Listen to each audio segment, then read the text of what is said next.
Let's That's go a ahead and move fact. into the top four, shall we? Yeah, man. All right, top four. So we had John Mateer and Lagway both tied. I ended Hmm. up putting Lagway ahead of Mateer on this list because I think that's fair. And I basically let you be the tiebreaker on that one because then Okay. you actually ended up having Lagway up at number four. You Yep. had Mateer down at number five, Hmm. so right there with it. So I let you be the tiebreaker on that. And so we had John Mateer. The dude's a dog. We know what he's capable of. He can release it. I've seen a lot of people trying to criticize his release being too sideways, but I've also seen him come up over the top. And so I think he's just got such a wide range of where he can release the ball. I think he's dangerous, and Yeah. so I think that's why I put John Mateer so high. And I do think that he can be electric and he can be one of the top quarterbacks in the SEC this year. And really that number 3 through 5 there with Arch Manning, John Mateer, DJ Lagway. I really think you could shift those guys around in any order, and I'd be okay with Yeah. it because I think they're all that close. And then of course DJ Lagway.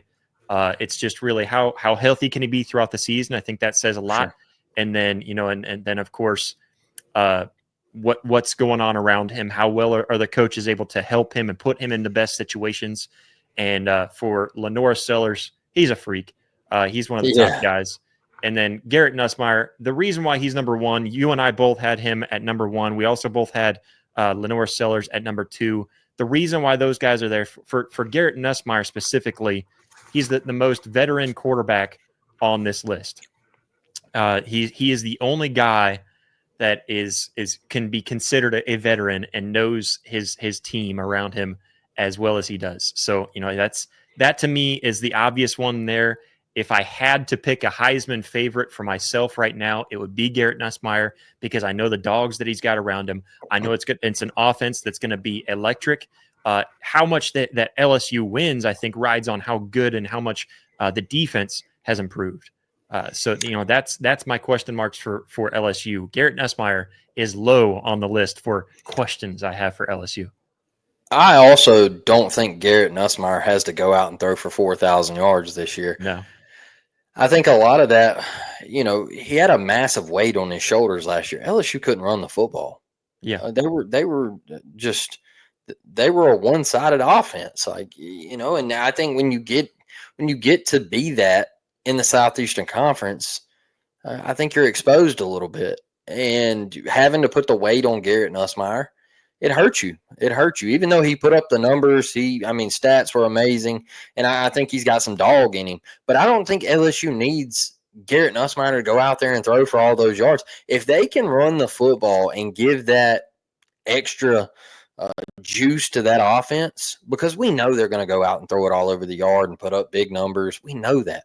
But that's not what LSU needs, man. You got to go control the line of scrimmage, run the football, be able to, instead of throwing it on 3rd and 3, sometimes you got to run that tater and pick up that first down and move the sticks. And LSU they haven't had that lately. And so I think if you can do that, it could free up Garrett Nussmeyer a little bit, take some of that weight off his shoulders, and he could potentially be even better than he was last year. Number 2, Lenore Sellers. I think he is a absolute freak, dude. I think he could go down in that one spot. I think he's a guy that could take South Carolina to a college football playoff. I think he's a guy that could play on Sundays. He's just a freak. One thing I do need to see is the sporadic mistakes. They got to be cleaned up just a little bit. If they don't have all those mistakes against Alabama last year, they probably win. Some of those mistakes where you could tell it was a redshirt freshman out there.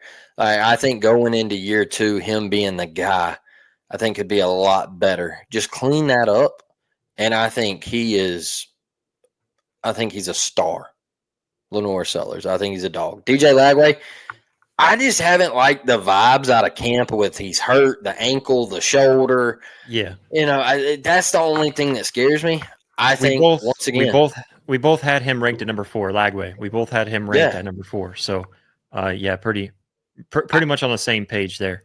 I think he's a star. I think he's great. The arm is there, man. Another thing that kind of scares me is Billy. Is Billy. Like, I know the way the season ended last year, but what happens if the season starts off like it did last year? What happens if you start losing again? Then people are going to say, "Oh well," and then does that affect Lagway? Like, does this team lose Billy? Now, I think if Florida goes out and they hop on the dub train and they get things rolling, I think it's a rocket ship to space. John Mateer, look, this is a guy that I think he's coming into a very comfortable situation. OC, they got the rhythm, they got the juice, a guy that can sling it. He can move a little bit, he can escape the pocket, all that good stuff.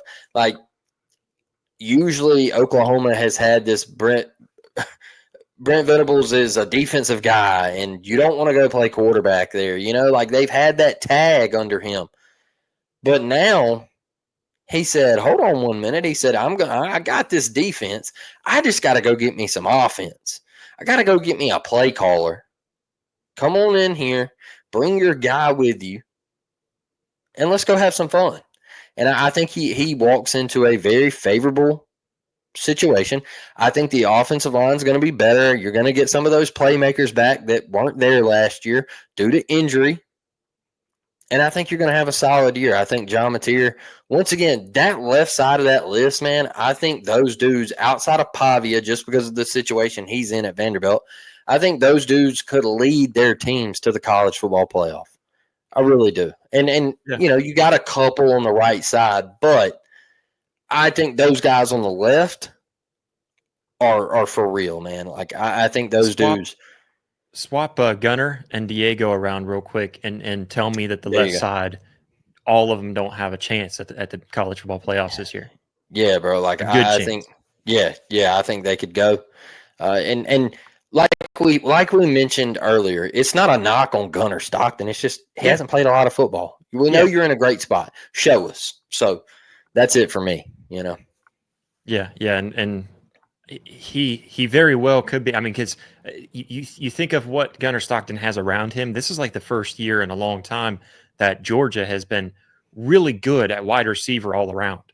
And so, they've always had solid guys. They always have that tight end, the freak of nature tight end that they slip in there with Brock Bowers and Ladd McConkey, kind of that tight end slot receiver, whatever he is, whatever those two guys can be.